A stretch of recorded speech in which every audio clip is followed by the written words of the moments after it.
দয়া করিলে দয়া হবে, ক্ষতি করিলে ক্ষতি হবে। কেউ দেখুক বা না দেখুক, নিশ্চয়ই খোদা মহান দেখবে। আলহামদুলিল্লাহি রাব্বিল আলামিন ওয়াসসালাতু ওয়াসসালামু আলা সাইয়্যিদিল মুরসালিন আম্মা বা'দ ফাআউযু বিল্লাহি মিনাশ শাইতানির রাজীম বিসমিল্লাহির রহমানির রহিম আসসালাতু ওয়াসসালামু আলাইকা ইয়া রাসূলুল্লাহ ওয়া আলা আলিকা ওয়া আসহাবিকা ইয়া হাবিবাল্লাহ আসসালাতু ওয়াসসালামু আলাইকা ইয়া নবিয়াল্লাহ ওয়া আলা আলিকা ওয়া আসহাবিকা ইয়া নূরাল্লাহ। আরও একবার মাদানী চ্যানেলের দর্শক শ্রোতা আপনাদেরকে জানাই মাদানী চ্যানেলের পক্ষ থেকে শুভেচ্ছা ও মোবারকবাদ। আসুন আমরা অনুষ্ঠানের শুরুতেই দুরূদ শরীফ পাঠ করার ফজিলত শ্রবণ করি। আমাদের প্রিয় নবী রাসূল আকরাম নূরে মুজাসসাম হুজুর সাল্লাল্লাহু তাআলা আলাইহি ওয়া আলিহি ওয়াসাল্লাম ইরশাদ করেছেন, আমার উপর দুরূদ শরীফ পাঠ করো, আল্লাহ তাআলা তোমাদের উপর রহমত নাজিল করবেন। সল্লু আলাল হাবিব সাল্লাল্লাহু তাআলা আলা মুহাম্মদ সাল্লাল্লাহু তাআলা আলাইহি ওয়া আলিহি ওয়াসাল্লাম। আর আজকে ইনশাআল্লাহ একটি বিষয় নিয়ে আলোচনা করব প্রতিদিনের ন্যায়। আর আজকের বিষয়টা হচ্ছে মাদানী চ্যানেলের দর্শক শ্রোতা, অধীনস্থদের প্রতি দয়া। ইসলাম একটি পূর্ণাঙ্গ জীবন ব্যবস্থা। আর ইসলামের মধ্যে আলহামদুলিল্লাহ সকল বিষয়ের সব দিকের আলোচনা করা হয়েছে। একজন মালিক তার জায়গা থেকে তার দায়িত্ব কর্তব্য কি রয়েছে সেটাও ইসলাম আলহামদুলিল্লাহ জানিয়ে দিয়েছেন। একজন অধীনস্থ, একজন শ্রমিক, তার জায়গা থেকে তার দায়িত্ব কর্তব্য কি হবে এটাও ইসলাম আমাদেরকে বলেছেন। ইনশাল্লাহ আজকে আমরা শুনবো অধীনস্থের প্রতি যে দয়া, এই বিষয়ে আলোচনা আমাদের ইনশাল্লাহ আমাদের রফিক ভাই আমাদের সাথে করবেন। কোরআন সুন্নাহর আলোকে ইনশাল্লাহ মাদানী ফুল আমাদেরকে দিবেন। রফিক ভাইয়ের কাছে আমরা যাব। রফিক ভাই কেমন আছেন? আলহামদুলিল্লাহি রাব্বিল আলামিন। আপনি কেমন আছেন? আলহামদুলিল্লাহ আলা কুল্লি হাল। রফিক ভাই, আজকের বিষয় অধীনস্থদের প্রতি দয়া। আর অধীনস্থ বিষয়টা যে খুবই গুরুত্বপূর্ণ, খুবই দরকার আমার মতে। তো একজন অধীনস্থ যিনি থাকবেন, যেই প্রতিষ্ঠানে থাকুক, যেই কাজের মধ্যে থাকুক, একজন অধীনস্থ হিসেবে অধীনস্থ কর্মচারীকে কেমন হতে হবে? মাশাআল্লাহ, খুব গুরুত্বপূর্ণ প্রশ্ন করেছেন। আমরা জগতে যদি এই মনুষ্য জাতিকে ভাগ করা হয় তাহলে কিন্তু দুটো পার্ট বের হয়ে আসে, দুটো ভাগ। এক অংশ হচ্ছে অধীনস্থ, অন্য অংশ হচ্ছে মালিক কর্তৃপক্ষ। তো কাজেই ইসলামী জীবন বিধানে মর্যাদা নিরূপণ করা হয় তাকওয়ার ভিত্তিতে। কিসের ভিত্তিতে? তাকওয়ার ভিত্তিতে। অর্থাৎ যে কোনো কাজের ব্যাপারে কে কত বেশি আল্লাহ তাবারাক ওয়া তাআলাকে ভয় করে সেই হিসেবে মানুষের মর্যাদাও কিন্তু নির্ণয় করা হয়। আর এ কারণেই দিনদার মুসলিম ঊর্ধ্বতন কর্মকর্তা বা মালিকগণ তাদের অধীনস্থদের সঙ্গে কোনো ধরনের অন্যায় আচরণ বা বেইনসাফি কাজ করতে পারে না। বর্তমান সময়ে কৃতদাস প্রথার প্রচলন নেই, কিন্তু এখনো মানুষ অন্যের অধীনে জীবিকা অর্জনের মাধ্যম হিসাবে নিজের জীবনকে কিন্তু যাপন করছে। আর এসব অধীনস্থদের সঙ্গে মালিক ও ঊর্ধ্বতন কর্মকর্তা বিভিন্ন কারণে অকারণে জুলুম অত্যাচার করে থাকে, যা ইসলাম কোনোভাবেই সমর্থন করে না। তো এই যে একটা যে বিষয় রয়েছে মালিক এবং অধীনস্থদের ব্যাপারে, তো সেক্ষেত্রে অধীনস্থদের প্রতি দুরাচারের যে কারণগুলো রয়েছে, যে জুলুমের কারণগুলো রয়েছে, সেটার জন্য কি মালিক কর্তৃপক্ষ কি একা দায়ী? না, তা কিন্তু নয়। যে প্রশ্নটা আপনি করেছেন সেই প্রশ্নের উত্তরের মধ্যেই কিন্তু এর সমাধানটা লুকিয়ে আছে। আসুন সেই বিষয়ে ইনশাল্লাহ আলোকপাত করব যে একজন অধীনস্থ কর্মচারীর আচরণ কেমন হওয়া চাই।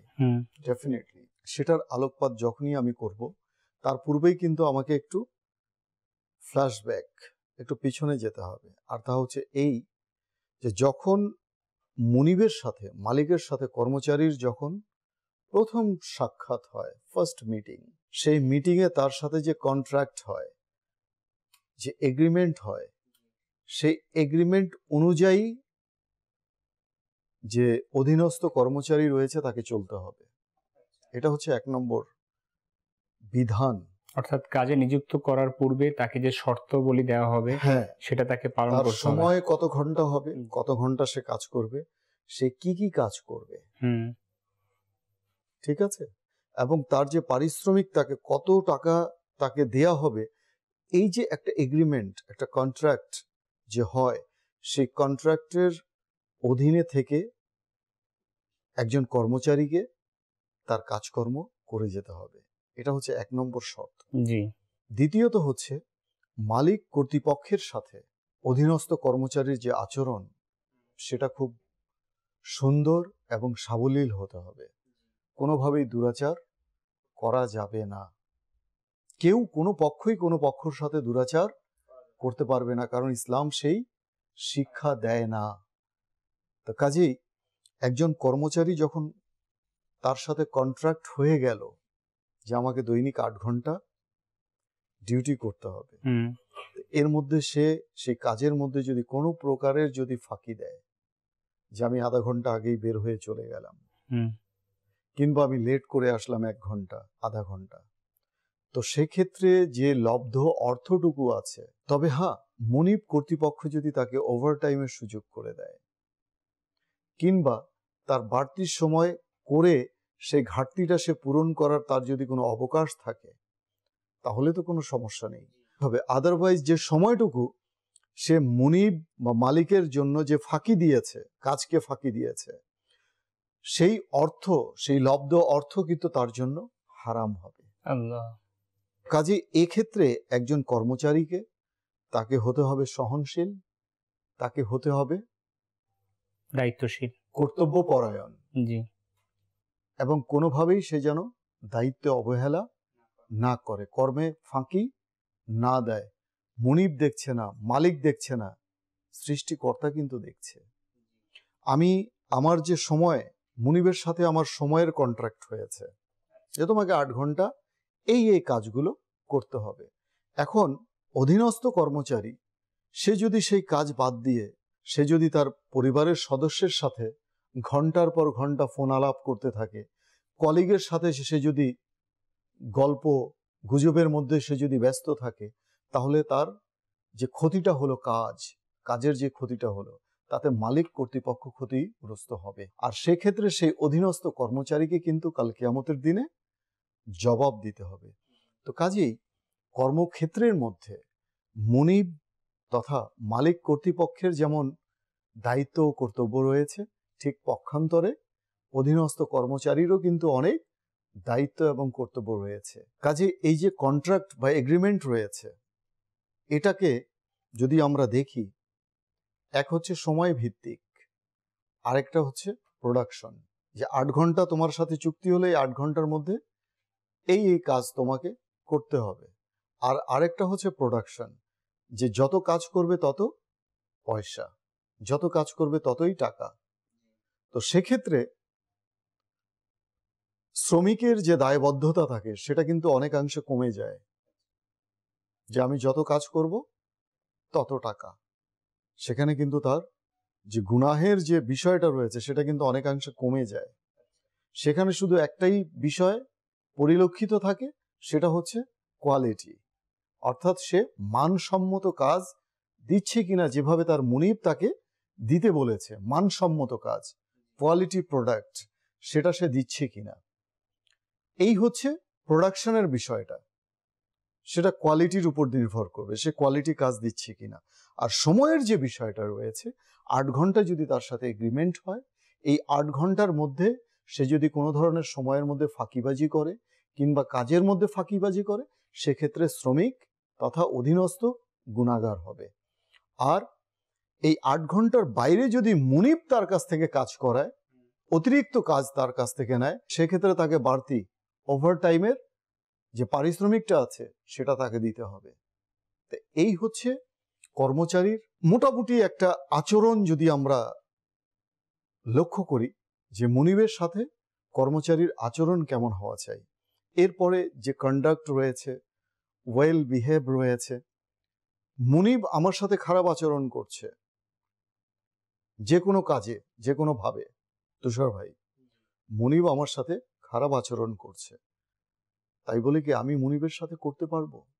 ইসলাম কি সেই শিক্ষা দিয়েছে? না, সেটা করা যাবে না। মুনিব যদি কোনো কারণে করেও ফেলে, আমার তো করা উচিত হবে না, কারণ এই যে মনুষ্যত্ব একটা বিষয়।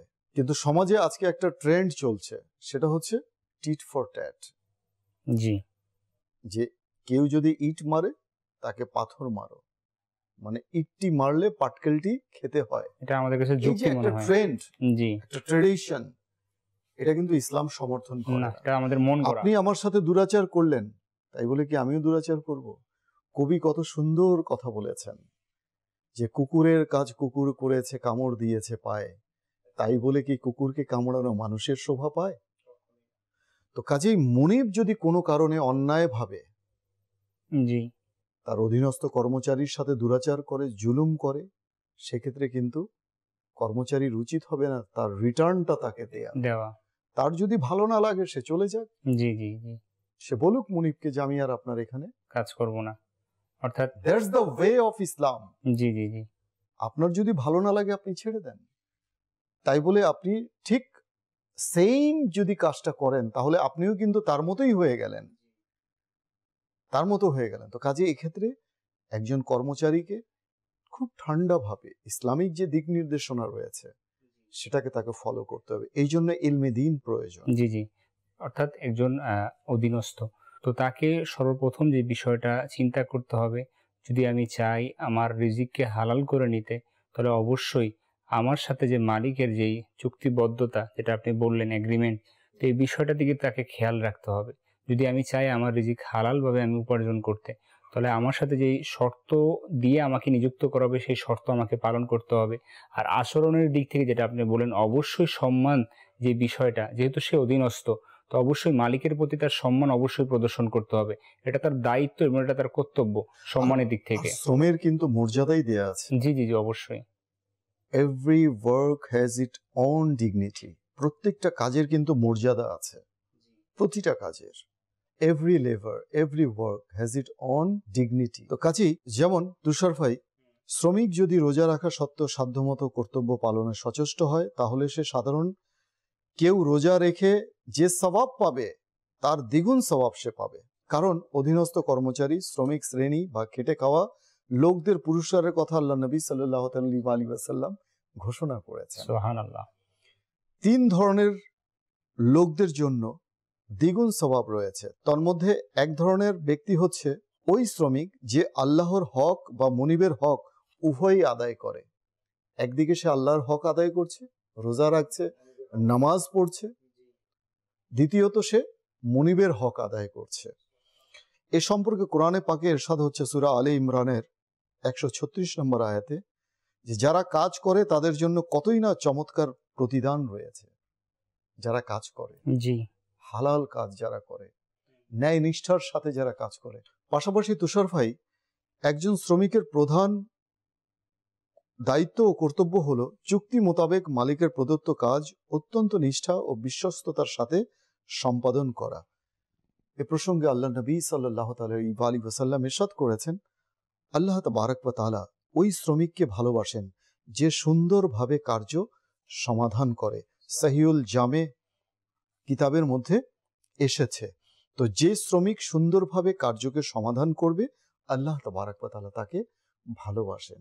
কাজেই শ্রমিকের যে আচরণ, সুন্দর আচরণ, ওয়েল বিহেভ, ওয়েল ম্যানার যে রয়েছে, এই আলোচনার দৃষ্টিকোণ থেকে কিন্তু আমরা বুঝতে পারি। মাশাআল্লাহ, খুব সুন্দর আপনি আলোচনা করেছেন রফিক ভাই। একজন অধীনস্থ কর্মচারীকে কেমন হতে হবে বিষয়টি মাশাআল্লাহ হাদিসের আলোকে আল্লাহ তাআলার দয়ায় রফিক ভাই আমাদেরকে বলেছেন মাশাআল্লাহ। এরপর যে পরের প্রশ্ন আমি আসবো রফিক ভাই, সেটা হচ্ছে অধীনস্থ এবং মালিক সম্পর্ক। একজন অধীনস্থ এবং মালিক কাজ করার ক্ষেত্রে উভয়ের যে সম্পর্ক, এই সম্পর্ক কেমন হওয়া চাই? কিতাবের মধ্যে এসছে তুষার ভাই যে মুনিব এবং শ্রমিকের যে সম্পর্কটা রয়েছে পিতা আর সন্তানের মতো। হ্যাঁ, সুবহানাল্লাহ। যেভাবে সন্তান এবং বাবা তাদের মাঝে যে সম্পর্কটা হয়, জি, সম্মানের সম্পর্ক, ভালোবাসার সম্পর্ক, ডেডিকেশনের সম্পর্ক, সিম্প্যাথির সম্পর্ক। বাবা সিম্প্যাথি করবে সন্তানের উপর, জি, সন্তান কি করবে? স্যাক্রিফাইস করবে বাবার জন্য, জি, বাবা স্যাক্রিফাইস করবে সন্তানের জন্য, মাশাআল্লাহ। সন্তান কি করবে? বাবাকে সম্মান করবে। ঠিক সেইম শ্রমিক যে কর্মচারী রয়েছে অধীনস্থ, তার মালিককে সে যথাযথ মুনিবকে সম্মান করবে। এই যে সম্পর্কটা হাদিসে পাকে আল্লাহ নবী সাল্লাল্লাহু আলাইহি ওয়াসাল্লাম এই বিষয়টাকে ক্লিয়ার করে দিয়েছেন। তো কাজেই যেখানে সম্মাননা রয়েছে, যেখানে সম্মান রয়েছে, মুনিব যদি তার কর্মচারীর প্রতি যদি সহানুভূতিশীল হয়, দয়াদ্রতা যদি প্রদর্শন করে, তাহলে সেই শ্রমিক কখনোই সেই অধীনস্থ কর্মচারী কখনোই তার মুনিবের বিরোধিতা করবে না, কখনোই তার মুনিবের সাথে কখনো দুরাচার করবে না। তাহলে এখানে সম্পর্কটা গড়ে উঠবে ভালোবাসার, সম্পর্কটা গড়ে উঠবে সম্মানের। এজন্যই কিতাবের মধ্যে এসছে যে মুনিব এবং কর্মচারীর যে সম্পর্ক রয়েছে এটা সন্তান এবং ছেলে এবং পিতার মতো। তো সম্পর্ক হওয়া চাই, আপনি যেটা বললেন, পিতা এবং সন্তানের মতো। তাহলে এই যে কাজ, মালিক যদি চায় তার কাজকে আদায় করে নিতে, শ্রমিক যদি চায় তার যে প্রাপ্য মজুরি সেটা আদায় করে নিতে, ভালোবাসা দিয়ে, জি, দয়াদ্রতা, উভয়ের প্রতি আচরণ কোনোভাবেই খারাপ করা যাবে না। জি, একজন অধীনস্থ কর্মচারী যদি সে ভুল করেও ফেলে, কাজ করলে তো ভুল হবেই, অবশ্যই। কিতাবের মধ্যে বর্ণিত রয়েছে তুষার ভাই, যে ঘোড়া ছুটে চলে, যে ঘোড়া দৌড়ায়, সেই ঘোড়ায় কিন্তু হোঁচট খেয়ে পড়ে। আর যে ঘোড়া আস্তা বলে দাঁড়িয়ে থাকে তার তো পড়ে যাওয়ার কোনো প্রশ্নই ওঠে না। তো কাজেই যে শ্রমিক কাজ করে তার ভুল হবেই, যে কাজ করে না তার ভুল হবে না। তো কাজেই কোনো শ্রমিক যদি ভুল করে, অধীনস্থ যদি কেউ ভুল করেই ফেলে, তো মুনিবের উচিত হচ্ছে তাকে তার ভুলটাকে শুধরে দেয়া, তার সাথে দুরাচার না করা, তাকে কোনো ধরনের মারধর না করা, তার প্রতি জুলুম না করা। তার যে পারিশ্রমিক রয়েছে, তার যে যে পারিশ্রমিক যে বেতন রয়েছে সেখান থেকে সেটা কর্তন না করা। তবেই সেই শ্রমিক বা অধীনস্থ যে রয়েছে সে তার মালিকের প্রতি আরো বেশি ডেডিকেটেড হয়ে যাবে এবং সে ফার্দারে চিন্তা করবে যে না, আমার মালিক তো আমাকে যথাযথ হক আদায় করে দিয়েছে। আমরা কিন্তু ভাবি অন্যটা তুষার ভাই, জি, যে সে ভুল করেছে, তার ভুল, তাকে হি মাস্ট বি পানিশড, যে তাকে শাস্তি পেতেই হবে, কারণ শাস্তি না পেলে সে শিখবে না। এটা কিন্তু ভুল ধারণা সম্পূর্ণই। কেউ যদি ভুল করে থাকে তাকে যদি শাস্তি দেয়া হয় তাহলে কিন্তু তার মনে একটা কষ্ট চলে আসে, জি, ঘৃণা জন্মে যায়। মানুষই তো ভুল করে না, ঘৃণা জন্মে যাবে। আর যদি তাকে একটু সুযোগ দেয়া হয়, একটু ল্যাপস, একটু গ্যাপ সৃষ্টি করে দেয়া হয়, তাকে একটু অবকাশ দেয়া হয়, তাহলে কিন্তু সে মুনিবের প্রতি আরো বেশি যত্নশীল হবে যে না, আমি ভুল করেছি কিন্তু আমার মুনিব আমাকে শাস্তি দেয়নি, বরং আমাকে উল্টো উত্তম প্রতিদান দিয়েছে। সেটা যদি শ্রমিক যদি মনুষ্যত্ববোধ তার মাঝে থাকে সে অবশ্যই ভাববে। একজন সাহাবী আল্লাহ রাসূলের দরবারে এসে জিজ্ঞেস করলো, ইয়া রাসূলুল্লাহ, আমার খাদেম যদি ভুল করে তাহলে আমি আমার খাদেমের সাথে কিরূপ আচরণ করব? তখন আল্লাহ রাসূল সাল্লাল্লাহু আলাইহি ওয়াসাল্লাম বলল যে তোমার খাদেম যদি ভুল করে তুমি তাকে ওই দিন 70 বার তাকে ক্ষমা করে দিবে। তো আল্লাহ রাসূল সাল্লাল্লাহু আলাইহি ওয়াসাল্লাম বলেন 70 বার ক্ষমা করে দেওয়া। আর আমরা তো একটা ভুল হলে তাকে সাথে সাথে শাস্তি দেওয়ার মনোভাব চিন্তা করে ফেলি আমরা। তো একজন ইমানদারের যে বৈশিষ্ট্য রফিক ভাই, যে এক মুসলমান আরেক মুসলমানের দেহের অঙ্গের মতো, যে সে ব্যথা পেলে আমি ব্যথা পাবো, এমন একটা ইসলাম আমাদের এই শিক্ষাটা দেয়। কিন্তু আফসোসের বিষয় হচ্ছে যে শ্রমিক মালিক যদি শ্রমিকের অসুস্থতা সে বোধ করে, সে যদি কাজ থেকে চলে যায়, তখন মালিক তার এই যে প্রাপ্য যে মজুরি রয়েছে সেটা সে কেটে রাখে, কর্তন করে দেয়। এটাও খুব দুঃখের বিষয় বলতে হয় যে একজন মালিকের যে চিন্তাধারা। তো খুবই আফসোসের বিষয়, আমাদের ইলমে দিন না থাকার কারণে এই কাজগুলো আমরা করে থাকি। রফিক ভাই, একেবারে শেষের দিকে আমরা সর্বশেষ প্রশ্নের দিকে যাব। তো এই প্রসঙ্গে তুষার ভাই একটা সুন্দর ঘটনা আছে যে আল্লাহ নবী সাল্লাল্লাহু আলাইহি ওয়াসাল্লামের কাছে দীর্ঘদিন কিন্তু খাদেম হিসেবে হযরত আনাস রাদিয়াল্লাহু তাআলা আনহু ছিলেন। জি। তো তাকে জিজ্ঞেস করা হলো, ওহে আনাস, আল্লাহ নবী সাল্লাল্লাহু আলাইহি ওয়াসাল্লামের সাথে তোমার আচরণ, যে আচরণ রয়েছে, এটা কেমন? তদুত্তরে আনাস রাদিয়াল্লাহু তাআলা আনহু বলেন যে আমি রাসূলুল্লাহ সাল্লাল্লাহু আলাইহি ওয়াসাল্লামের কাছে 10 বছর ধরে খেদমত করেই যাচ্ছি। তিনি আমার সম্পর্কে কখনো উ শব্দটি করেননি, বরং কোনোদিন বলেননি যে এটা করনি কেন, ওটা করনি কেন, বরং আমার বহু কাজ তিনি নিজে করে দিয়েছেন। মিশকাত শরীফের হাদিস। তো কাজী এখানে অধীনস্থের প্রতি মুনিবের কেমন আচরণ হওয়া উচিত খুব সুন্দরভাবে ক্লিয়ার এসেছে। আল্লাহ নবী সেই দিক নির্দেশনা দিয়েছেন। আল্লাহ রাসূলের দিক নির্দেশনা ছাড়া তো আমাদের কোনো অন্য চিন্তা ভাবনাই করা যাবে না। সেটাই হচ্ছে মুক্তির একমাত্র উপায়। জি। সর্বশেষ প্রশ্ন রফিক ভাই, অধীনস্থ কর্মচারীদের প্রতি মালিকের কি করণীয় রয়েছে? অবশ্যই খুব সুন্দর প্রশ্ন করেছেন। এ প্রসঙ্গে দেখুন, কিতাবের মধ্যে এসছে যে হযরত আবু হুরায়রা রাদিয়াল্লাহু তাআলা আনহু বর্ণনা করেন রাসূলুল্লাহ সাল্লাল্লাহু আলাইহি ওয়াসাল্লাম ইরশাদ করেছেন যে তারা অর্থাৎ অধীনস্থরা তোমাদের ভাই, আল্লাহ তাদেরকে তোমাদের অধীনস্থ করে দিয়েছেন। কাজেই আল্লাহ যার ভাইকে তার অধীনস্থ করে দিয়েছে, তার মালিক দায়িত্বশীল কর্মকর্তা যারা রয়েছে তাদের উচিত তাদের অধীনস্থকে তাই খাওয়ানো যা সে নিজে খায়, এবং তাকে অর্থাৎ অধীনস্থকে তাই পরিধান করানো যা সে নিজে পরিধান করে, আর তাকে এমন কাজের ভার না দেয়া যা তার সাধ্যের বাইরে।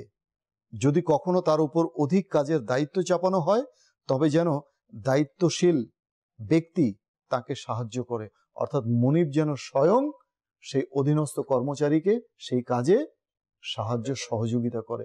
যে ওমর রাদিয়াল্লাহু তাআলা আনহু, ইসলামের দ্বিতীয় খলিফা, যখন জেরুজালেমে ভ্রমণ করে যাচ্ছিলেন, জি, তার ভৃত্য উটের দড়ি ধরেছিল। আচ্ছা, ওমর রাদিয়াল্লাহু তাআলা আনহু কিছুদূর যাওয়ার পর নেমে গেলেন উট থেকে এবং ভৃত্যকে বললেন যে তুমি উটের পিঠে ওঠো। তখন ভৃত্য সংকোচ বোধ করলো যে হুজুর এটা কি বলছেন আপনি? বলে যে না, তুমি আমার ভৃত্য হয়েছ তো কি হয়েছে, আল্লাহ তাআলা কাল কিয়ামতের দিনে আমাকে জিজ্ঞেস করবেন, কাজে তুমি ওঠো, আমি টেনে নিয়ে যাই উটের রশি। সুবহানাল্লাহ। এই যে আচরণ, জি, ইসলাম আমাদেরকে যে শিক্ষা দিয়েছে, সেই শিক্ষা যদি আজকে আমাদের মাঝ থেকে হারিয়ে যায়, বিলুপ্ত হয়ে যায়, তাহলে মুনিব এবং শ্রমিক তথা অধীনস্থের মাঝে যে সম্পর্ক রয়েছে সেটা কখনোই অক্ষুণ্ণ থাকবে না, সেখানে ফাটল চির ধরবে। শ্রমিকের যে পারিশ্রমিক রয়েছে তুষার ভাই, সে প্রসঙ্গে দেখুন ইসলামও কত সুন্দর দিক নির্দেশনা দিয়ে দিয়েছে। যেমন ইবনে মাজাহ শরীফের মধ্যে এসছে, মিশকাত শরীফের এসছে এই হাদিসে পাকটি, যে আল্লাহ নবী সাল্লাল্লাহু আলাইহি ওয়াসাল্লাম ইরশাদ করেছেন, তোমরা শ্রমিককে তার শরীরের ঘাম শুকানোর পূর্বেই পারিশ্রমিক দিয়ে দাও। যারা কথায় কথায় শ্রমিকের বেতন থেকে কর্তন করে, তো এই ব্যাপারে আল্লাহ নবী সাল্লাল্লাহু আলাইহি ওয়াসাল্লামের এই হাদিসে মুবারাকা সামনে রাখা উচিত। যারা গৃহকর্মী যারা রয়েছে ও গৃহ পরিচারিকা, তারা কিন্তু উভয়ই কিন্তু আল্লাহ তাবারক ওয়া তাআলার বান্দা। মহানবী সাল্লাল্লাহু আলাইহি ওয়াসাল্লাম কৃতদাসের কষ্ট স্বয়ং নিজে ভাগ করে নিতেন, বিপদে আপদে তার পাশে দাঁড়াতেন। কোন কৃতদাসের অসুস্থতার খবর শুনলে প্রিয় নবী হুজুরে আরবি সাল্লাল্লাহু আলাইহি ওয়াসাল্লাম স্বয়ং ছুটে যেতেন এবং তার সেবা শুশ্রূষা করতেন। আল্লাহ নবী সাল্লাল্লাহু আলাইহি ওয়াসাল্লাম জীবনের শেষ মুহূর্ত পর্যন্ত দাস দাসীর কথা স্মরণ রেখেছিলেন। হযরত আলী রাদিয়াল্লাহু তাআলা আনহু বলেন যে নবী করিম সাল্লাল্লাহু আলাইহি ওয়াসাল্লামের সর্বশেষ বাণী ছিল, নাম্বার 1 নামাজ, আর 2 নম্বর যারা তোমাদের অধীনে তাদের ব্যাপারে আল্লাহকে ভয় করো। তো কাজেই অধীনস্থ কর্মচারী যারা রয়েছে তাদের প্রতি মুনিবদের কি করণীয় রয়েছে, এই সংক্ষিপ্ত আলোচনার মাধ্যমে আমরা চেষ্টা করেছি এটাকে তুলে ধরা, কেননা ডিটেলস আলোচনা করলে সময় আরো বেড়ে যাবে। পক্ষান্তরে তুষার ভাই, আমরা যদি এর অপোজিটটা চিন্তা করি, শ্রমিক বা অধীনস্থ কর্মচারীর প্রতি যদি সহানুভূতিশীল না হয়ে শ্রমিকের দুর্বলতার সুযোগ নিয়ে মালিকগণ উপযুক্ত মজুরি না দিয়ে যৎ সামান্য মজুরি দিয়ে শ্রমিকদেরকে অধিকার বঞ্চিত করে, এ ধরনের মালিকদের সম্পর্কে আল্লাহ নবী সাল্লাল্লাহু আলাইহি ওয়াসাল্লাম কি ইরশাদ করেছেন, পরিণাম শুনুন। আল্লাহ নবী সাল্লাল্লাহু আলাইহি ওয়াসাল্লাম ইরশাদ করেন, মহান আল্লাহ তাবারক ওয়া তাআলা বলেন, কিয়ামতের দিন 3 ব্যক্তির বিরুদ্ধে অভিযোগ করা হবে। তাদের মধ্যে একজন হলো যে শ্রমিকের নিকট থেকে পূর্ণ শ্রম গ্রহণ করে অথচ তার পূর্ণ মজুরি প্রদান করে না। বুখারী শরীফের হাদিস। এক আনসারী সাহাবী, তার জবান থেকে এসেছে এরকম কিতাবের মধ্যে, তিনি এক কৃতদাসকে তিনি শাস্তি প্রদান করছিলেন তার ভুলের কারণে। ঠিক ওই মুহূর্তে তার পিছন থেকে আওয়াজ আসলো, হে আবু মাসুদ, তোমার থেকে আল্লাহ তাআলা অধিক শক্তিশালী।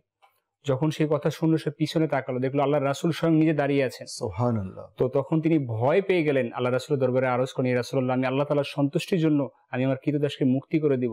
তখন আল্লাহ রাসূল সাল্লাল্লাহু আলাইহি ওয়াসাল্লাম তাকে বললেন, তুমি যদি এটা না করতে আল্লাহ তাআলা তোমাকে জাহান্নামের আগুনে জ্বলসে দিত। তো এটা কত ভয়ানক কথা যে আমরা কৃতদাস অর্থাৎ অধীনস্থ। আগে পূর্বে আইএমএ জাহিলিয়াতের যুগে মালিক আর অধীনস্থর একটা সম্পর্ক ছিল, সেটা প্রভু আর দাসত্বের সম্পর্ক। তো এখন আলহামদুলিল্লাহ আল্লাহ রাসূলের দয়ার সেই দাস-দাসীর যুগ এখন নেই। এখন হচ্ছে আলহামদুলিল্লাহ আল্লাহ রাসূলের দয়ায় এই সম্পর্কটা হয়েছে একটা ঘনিষ্ঠ সম্পর্ক, যেটা আপনি বললেন পূর্বে কিতাবের মধ্যে পিতা ও সন্তানের সম্পর্ক। তোমাদের ছিলেন দর্শক শ্রোতা, এটা থেকে আমাদের অনেক বড় শিক্ষা। যদি আমি চাই একজন অধীনস্থ হিসেবে কোথাও নিয়োজিত হতে, তাহলে আমাকে হতে হবে ইসলামিক দৃষ্টিতে আমার কি হুকুম রয়েছে সেটাকে আমাকে জানতে হবে। একজন মালিক তার অধীনস্থ নিযুক্ত করার আগে তার চিন্তা করতে হবে যে ইসলাম আমাকে কি হুকুম দিয়েছে, অধীনস্থদের প্রতি কি আমার হুকুম রয়েছে, এটাকে চিন্তা করতে হবে। আজ বিশ্বের মধ্যে দেখা যায় অধীনস্থরা তাদের মজুরি আদায় করার জন্য আন্দোলন করে থাকে। তো এটা তো সমসাময়িক, তারা হয়তোবা তাদের প্রাপ্য আদায় করে নেবে। তো সবচেয়ে উত্তম পন্থা হচ্ছে ইসলামের যে নীতিমালা নির্দেশনা আমাদের জন্য রয়েছে মালিক ও শ্রমিকের মধ্যে, তো এগুলো আমাদেরকে পালন করতে হবে। আল্লাহ চাহে তো একটা প্রতিষ্ঠান হোক, একটা ফ্যামিলি হোক, যেখানে অধীনস্থরা থাকবে, মালিক থাকবে, সেখানে একটা সুসম্পর্ক, একটা সুন্দর সম্পর্ক গড়ে উঠবে। তো আমরা একেবারেই শেষ পর্যায়ে চলে এসেছি। মাদানী চ্যানেলের দর্শক শ্রোতা, বিদায় নিব।